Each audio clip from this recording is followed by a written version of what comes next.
Hey everyone, welcome back to another bullet train devlog.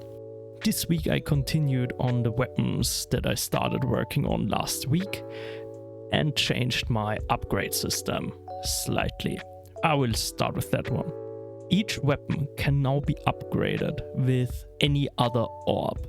Previously, it needed to be the same orb. But every orb now gets spawned with an additional parameter that displays which stat will increase. Here, for example, projectile size will increase by 21%. So if I slot that into it with the ballista on the left, the ballista will still be level 1, but it will actually have now plus 21 projectile size. These upgrades can have either a multiplier or a plus, which may be helpful for different types of weapons.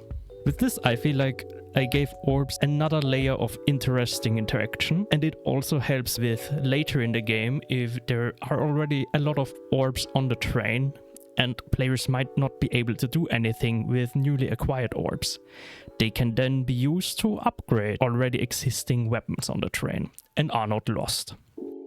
For the second part, I worked quite a bit on the weapons again, the ones that I started last week, but fixed all of their projectiles and abilities this week. So for example, the icicles now actually fly in a nicely curved arc towards towers, and there were a lot of other small adjustments I did for the different weapons. I also started some work on new upgrades, but that kind of led me then to the new upgrade system at all. I got stuck there a bit and think that the upgrades I was thinking about would likely become more trinkets, as they might be more logical if they get applied to the whole train, but that is still something I need to work on more.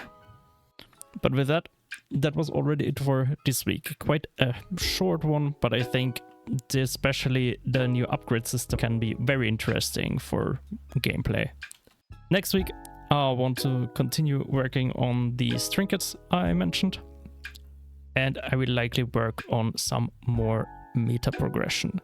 So really getting a look at the town again and figuring out what still needs to be done there.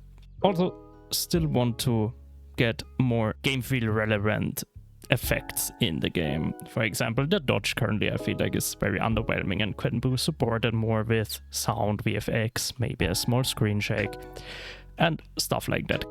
But with that, that was already it for this week. So as always, if you have any questions, feel free to leave them in the comments, and I hope to see you next week again. Bye!